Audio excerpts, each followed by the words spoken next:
What up, tribe, and welcome back to another episode of Troyism.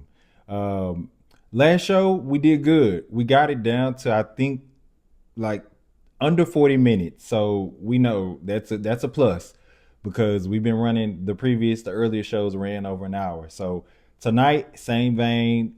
Like I said, my goal is to get this show capped at about 30 minutes. So I got 8 minutes to shave off, but I think we'll be good tonight, or at least we'll do better than last week. So naturally, I could probably do this in editing and clip it, but when I am on like a stream of thought, I don't want to chop it because I kind of want you to not even kind of.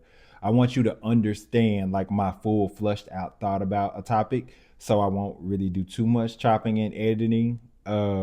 But we'll see. So anyway, another quick change about the show, and this is a small change, just about the numbering. So initially, I started with season one and then season two, and we'll still do seasons. However, the number sequence of the episodes will continue to go up. So instead of us being on season two, episode six, will be season two, episode 16, just so we can keep a running count of all of the episodes. Because this is actually the 16th, sweet 16, 16th episode of the entire podcast, but we are in season two, as you can see by this lovely season two setup, right? I mean, pretty pretty highfalutin over here. But anyway, let's get right into it because time is our enemy until we get to about 30 minutes. I'll even go for 32. But yeah, time is our enemy right now. It's not on our side. So let's go ahead and get into some stories. Number five, of course, we're starting with the House of Whites. We always start with the House of Whites just to kind of get their foolishness out the way so we can get into better stories or stuff we'd rather be talking about. So coming out of the House of Whites, well, actually, this is not really the House of Whites. This is kind of like the House of Health. But since the HHS is not updating us as they should, I just want to say the flu is at a 25-year high. So people are getting really, really sick, and they're getting sick for a very long time. This is an extreme version of the flu. Some believe, some medical, what am I trying to say? Medical professionals. I should know this, right? Since I work at a car wash. Some medical professionals believe that this may be the culmination of a COVID and a superbug flu, or a superbug and the flu. Either way, if you've been sick or you know someone with the flu, you've noticed that they've been out a lot longer than you normally would. The flu is usually about a 4 to 5 day stint, but this is taking people well into 2, almost 3 weeks. And then they're having sort of long COVID effects where after the fact they're stuck with a cough or they're stuck with headaches or they're stuck with other stuff. So if you haven't got your flu vaccination, then you may want to look into that. In addition to that, I would say we haven't even approached the dead of winter yet. We're at we're at the precipice of the dead of winter with us being in January. I know we have some snowstorms that are accumulating on the East Coast. So just take extra precaution this year, especially if you do a lot of traveling in this season. The flu is very savage right now, and even able-bodied people with immune systems that can fully recover are being taken down. So yeah, be careful with the flu. But going back into the House of Whites, okay, it's a lot going on, man.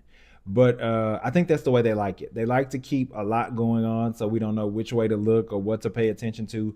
But I will say this, kind of like I said about this show, time is not on their side. We are in a midterm year, and they've started off to a pretty fucked up start. I mean, there's really no nice way to say that. This administration is already on a path to lose this midterm election, which is good for the rest of sane America. However, the path leading up to the midterms, uh, yeah. So let's just run it down. So we have Iran. Iran, the Iran government has started attacking and unaliving and jailing and torturing its own citizens because they formed a resistance against the regime, the current regime, which is a good thing. It means that they're seeking liberation, like many countries on the globe right now seeking liberation.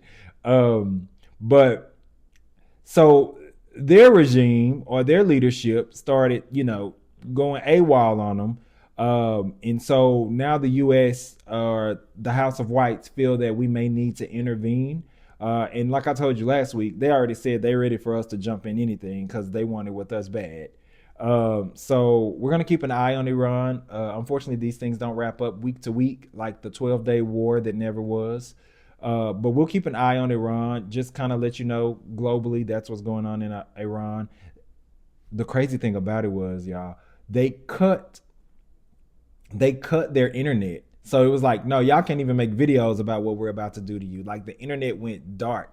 And then after that, I think we had the whole Verizon outage. I don't know. I didn't want to connect them because that's my conspiracy brain kicking in. And I keep that conspiracy brain at bay. I keep it fed healthily so that it doesn't run amok in my mind. But when I saw that the Verizon outage happened, I was like, oh shit, are they testing this out? But I don't think that was the case. I hope that was not the case, although we haven't gotten an explanation about the Verizon outage. So we'll see. Moving right along, the United States has restricted 75 total countries.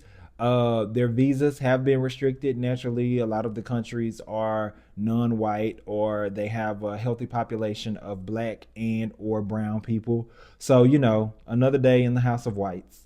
One thing that I do want to put on your radar, just because we've seen this play out time and time and time again, and nobody seems to believe that fat meat is greasy, which is how we ended up in this situation. But Trump is now lightly or soft launching the possibility of canceling the midterms. He said he doesn't believe that we even need a midterm election this year because historically the sitting president during the midterm election does not favor well, and that's actually historically true. And it's just he says this too, which is true, which is the trickery and the I don't want to call it magic, but that's the trickery of Trump.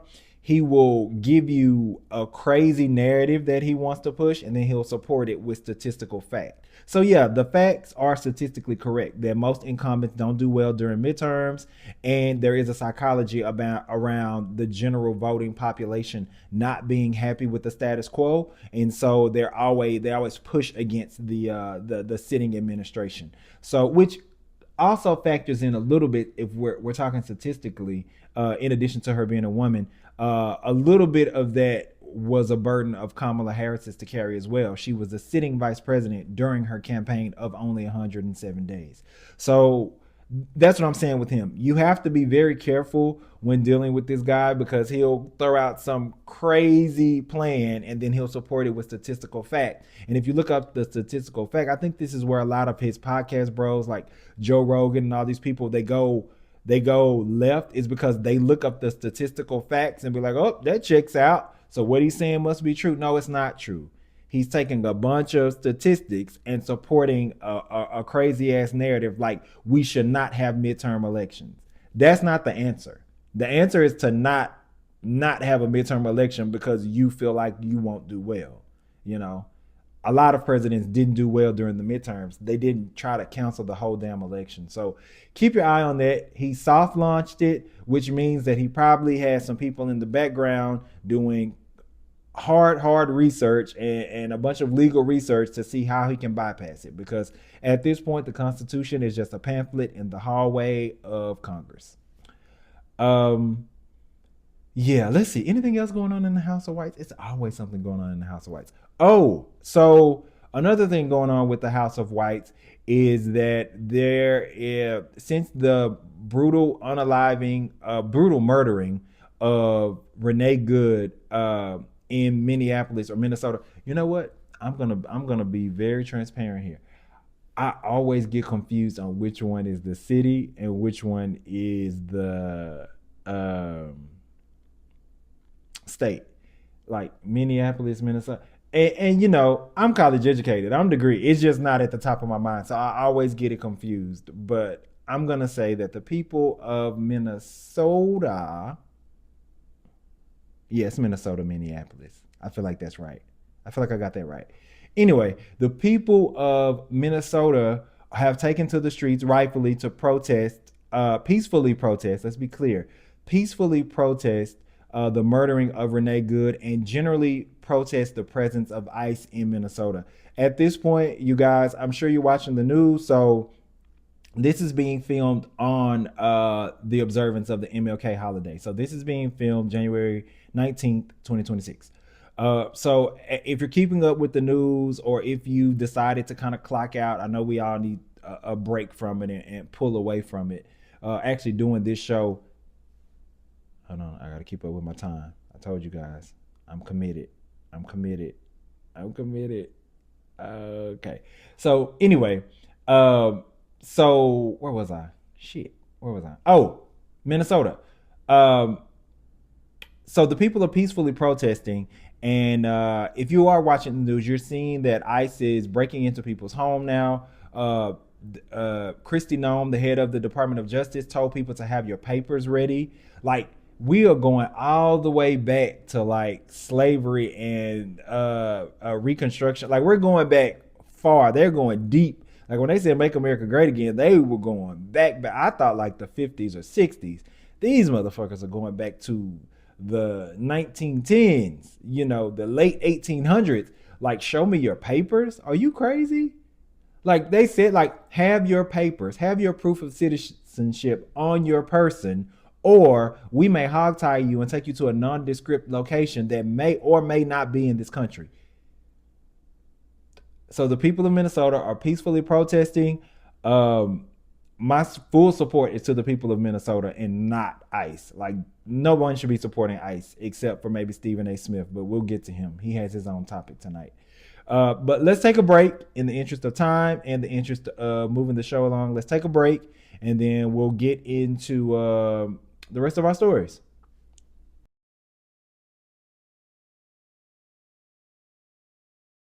All right, we are back, you guys. And so what we're gonna do now is I'm gonna do the next two stories together, and then we'll take a break and do the last two stories. Works? That works. All right, let's do it.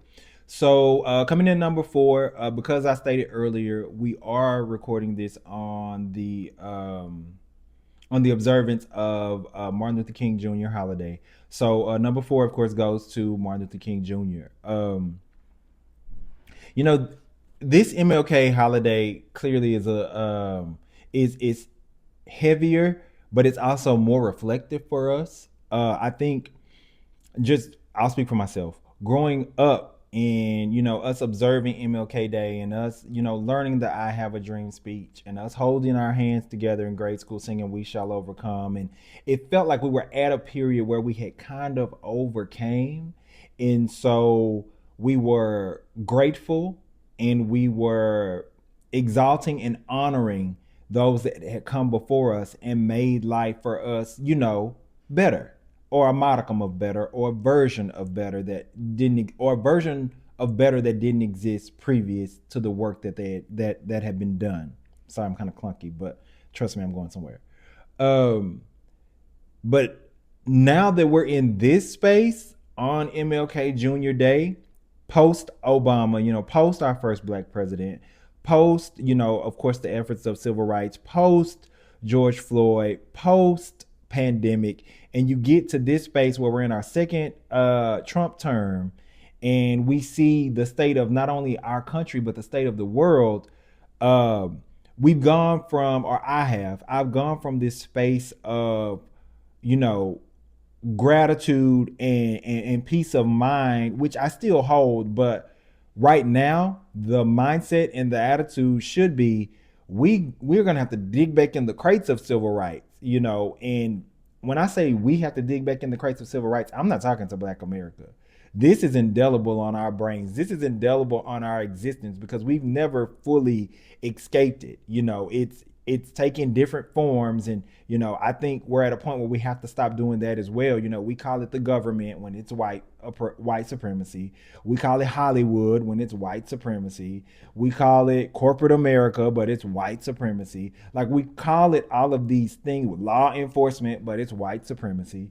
We the judicial system, white supremacy. Like, we give it all these cute little nicknames to make us pass time, but we have to start rooting out the white supremacy from these institutions if we want them to survive.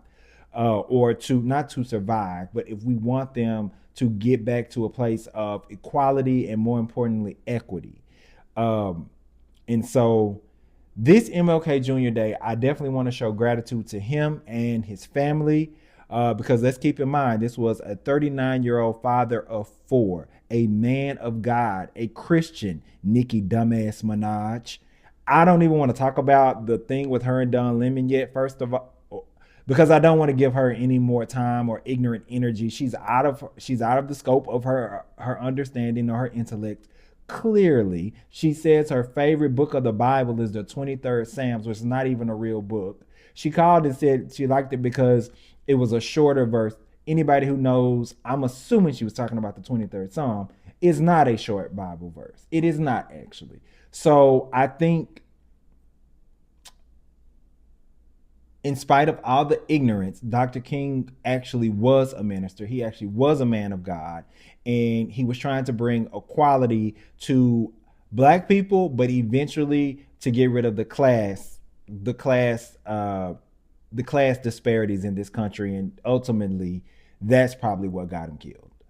Um, so today we just want to honor Dr. King, thank him for his work, and hopefully we're looking for ways to take up that mantle and continue his work, because clearly there is work left to do.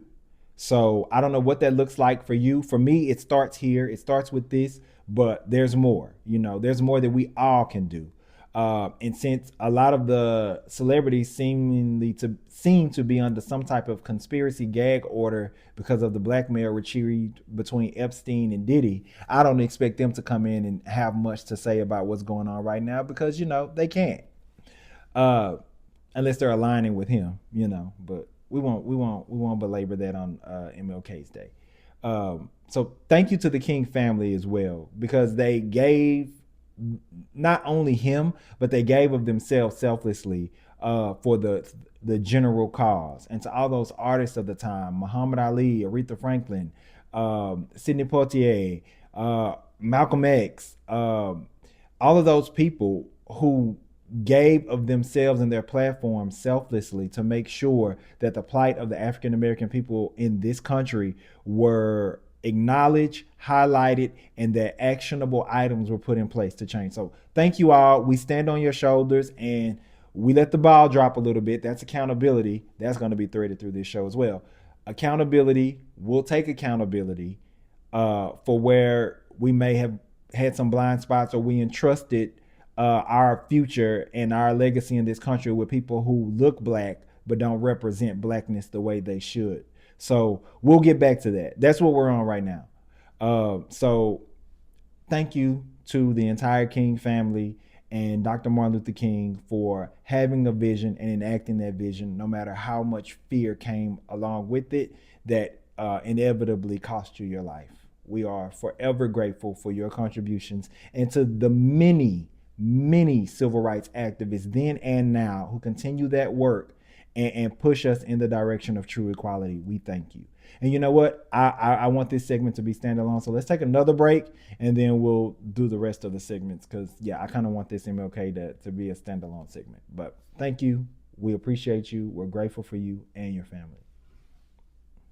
And, oh, I'm so busy worried about time. And we'll be back after this.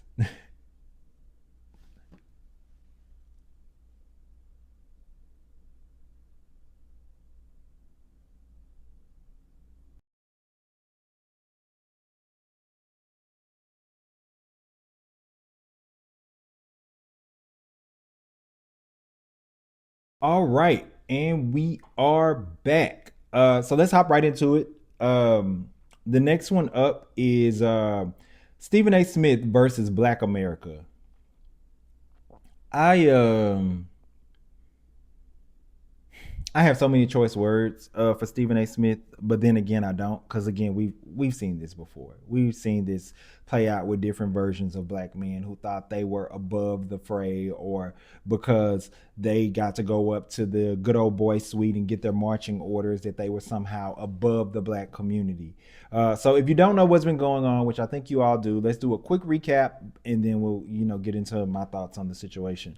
So Stephen A. Smith came out against Rep. Jasmine Crockett from Texas in Dallas, which, of course, if you know, is my hometown.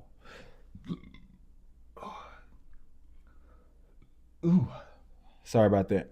I did drink a lot of water before the show, more than usual. But anyway, back to the show.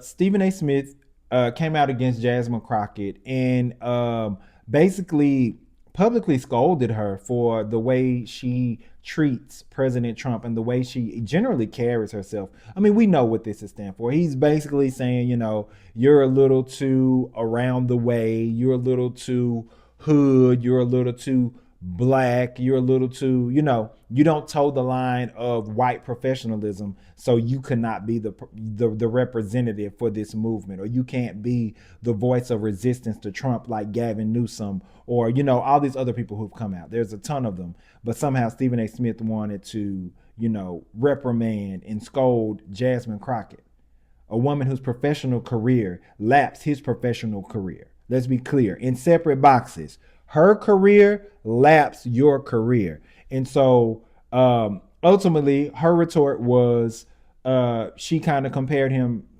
befitting to his name, Stephen, from the character Stephen in Django Unchained, the film with Jamie Foxx, where he, if you know who Stephen from Django is, he coveted, his massa, played by Leonardo DiCaprio, Calvin Candy.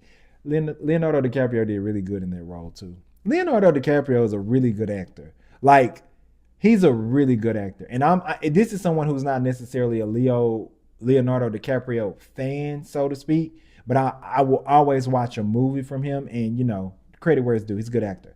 But back to Steven.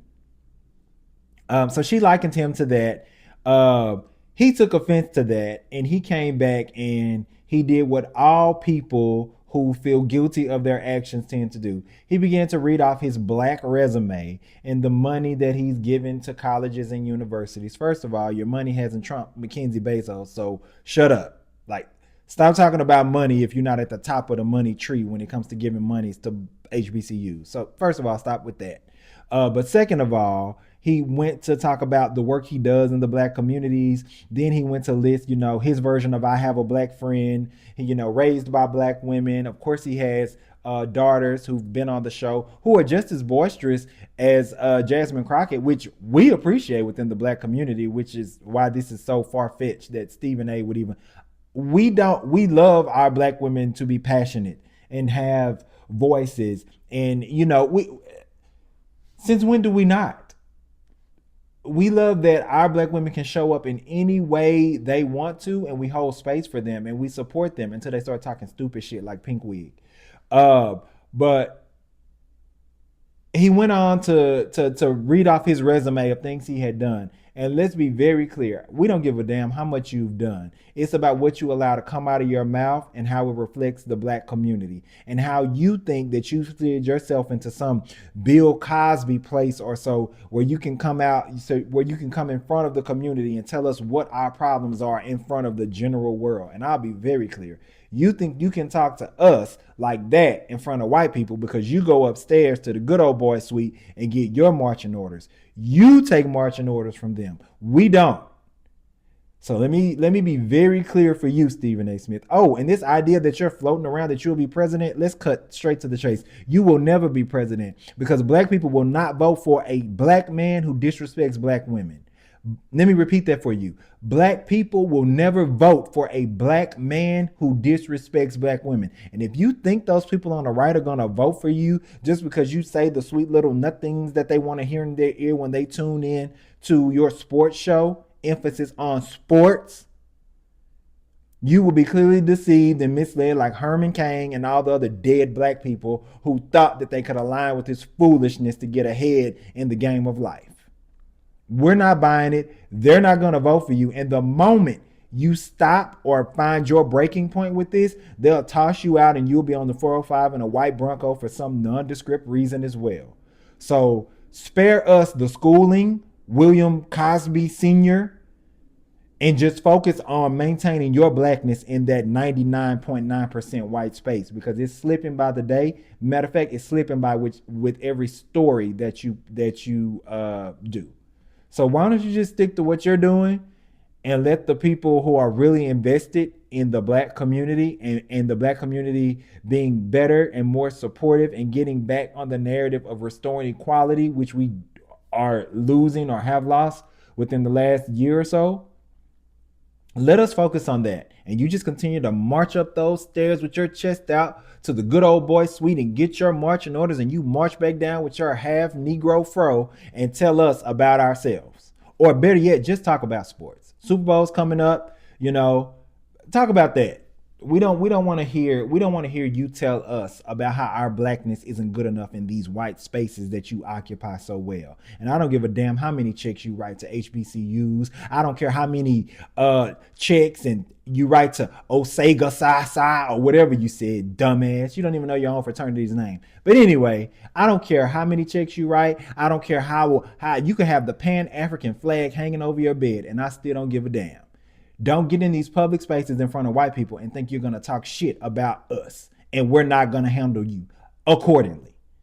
And then you had the audacity, let me wrap this up. Then you had the audacity to say, oh, I wish you would say it to my face. And what are you going to do if she said it to your face? What, you going to hit her? You beat women?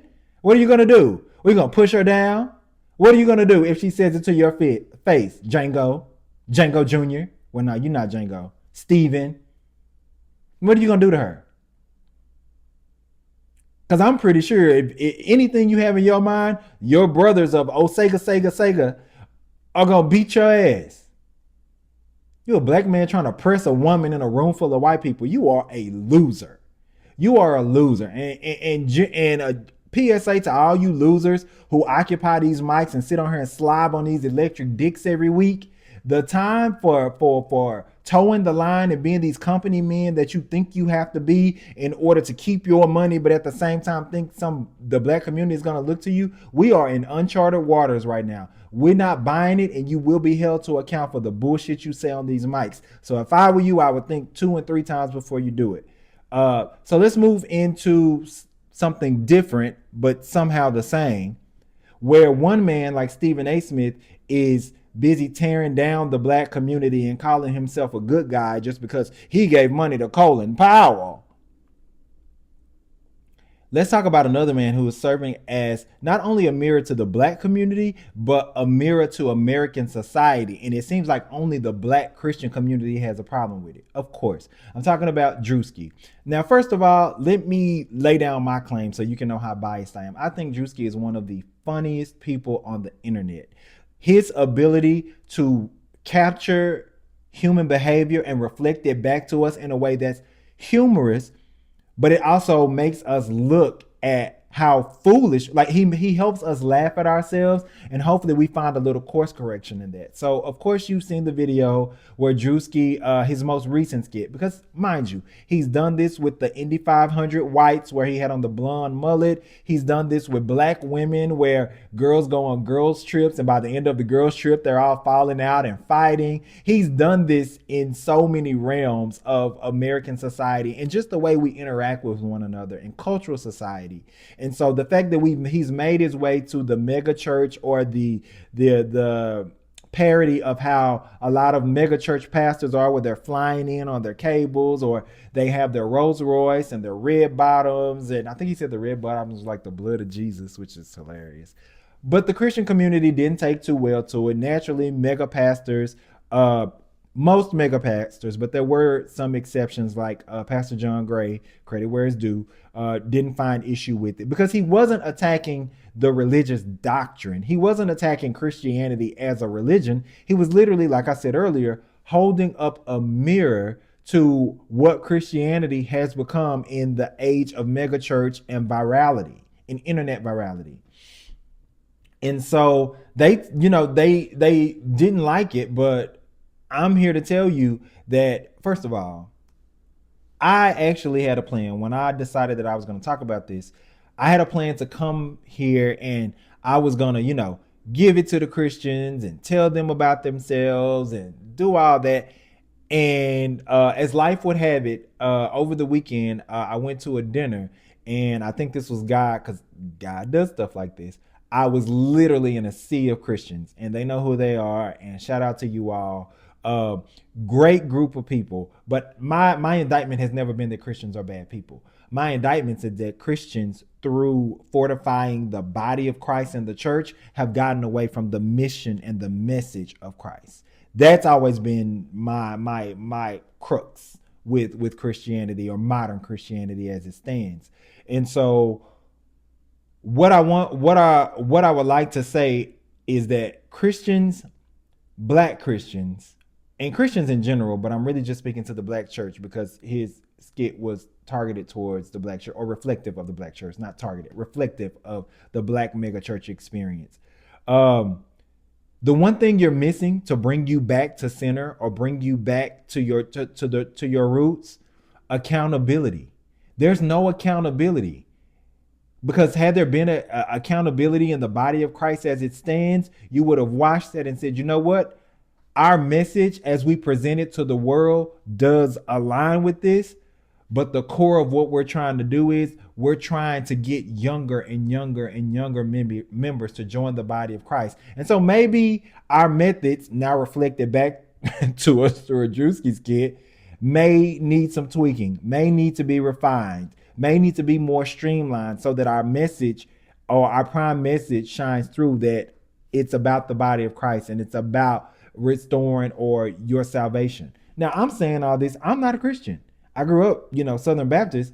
I'm not a Christian, but clearly I have a lot of family who's Christian, and I have a lot of friends. I just told you I was surrounded by nothing but Christians at a dinner a few nights ago, and so I don't have any. Like I told you, I don't hate anybody. I don't have a hateful bone in my body for a person. Now, I do hold hate and I do despise institutions and ideologies that are here to undermine.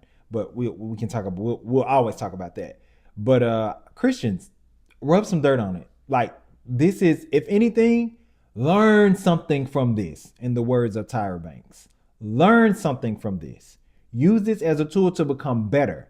Don't use this to become bitter and attack a comedian, because he's not gonna stop. We know how comedians do. When you lash out at comedians, they double down. So take your lumps. If you feel some kind of way, then you should probably go within and streamline your message and streamline how you present yourself out to the world.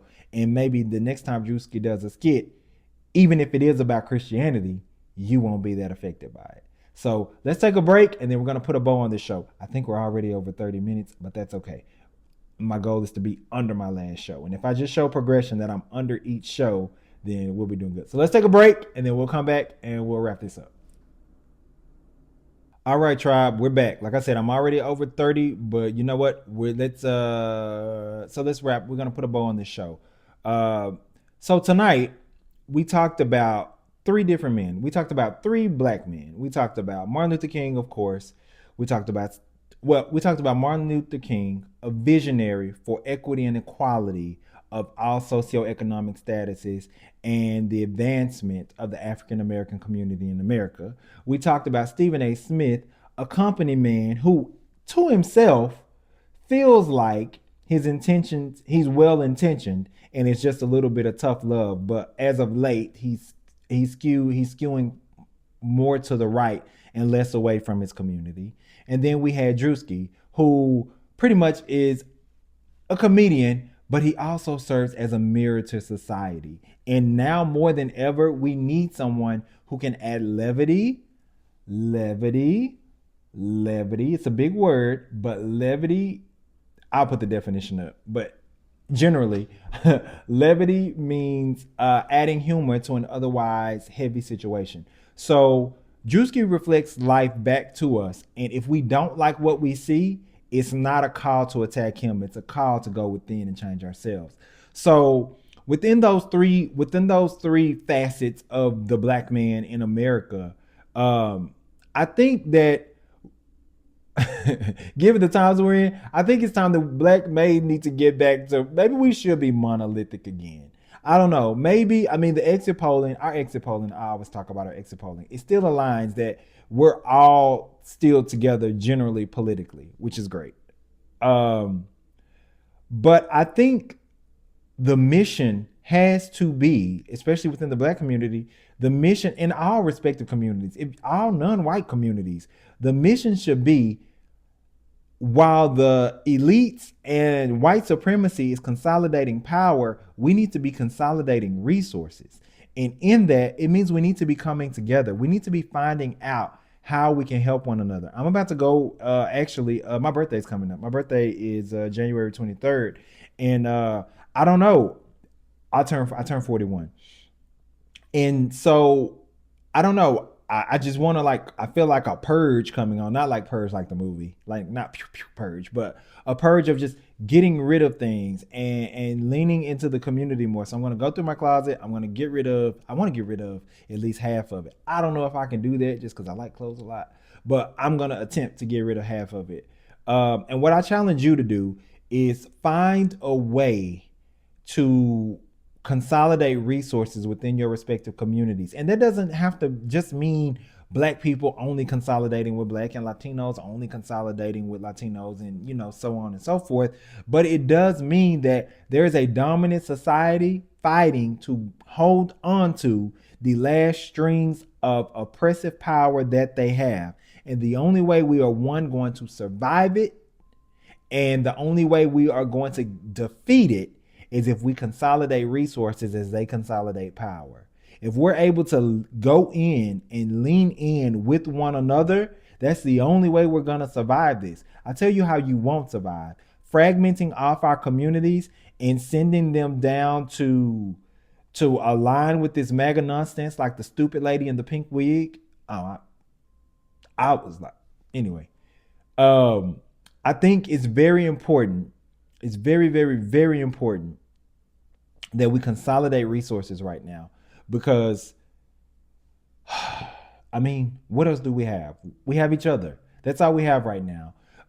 And day by day, the MAGAs are peeling off, or the Republican Party is peeling off from MAGA, and they're seeing the light, and they're becoming more. They're coming back to the center. I know we won't get them on the left, but they're coming back to the center.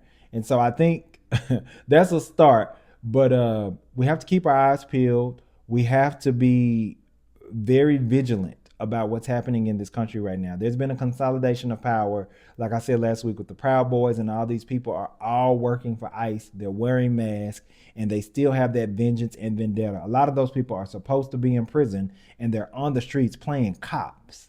So I just want to wrap up right here and say, I know that we've had a gripe with the Latino community because of the voting.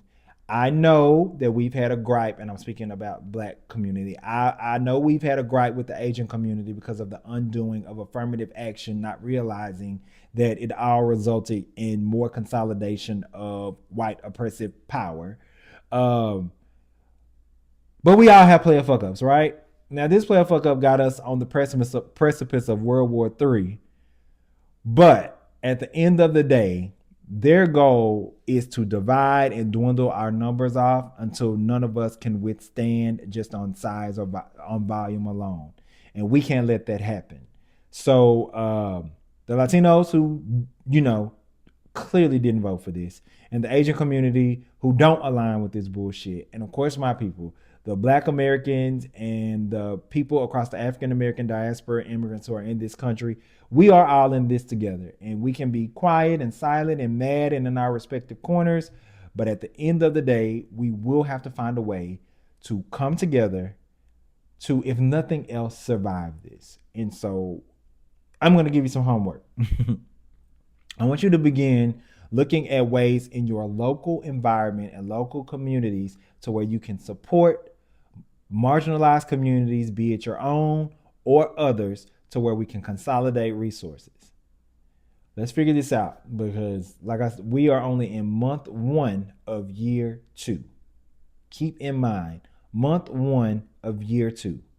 So, I mean, there's a ton. We're going to have a bunch of stuff to talk about. I took enough breaks. I don't plan on going anywhere anytime soon. I'm going to be here, and we're going to talk through this, and we're going to consolidate resources, and we're going to figure this shit out, okay? So thank you for tuning in, as always, and I will see you next week. Until then, please, please, please keep your light on for me, okay? All right. Have a good one.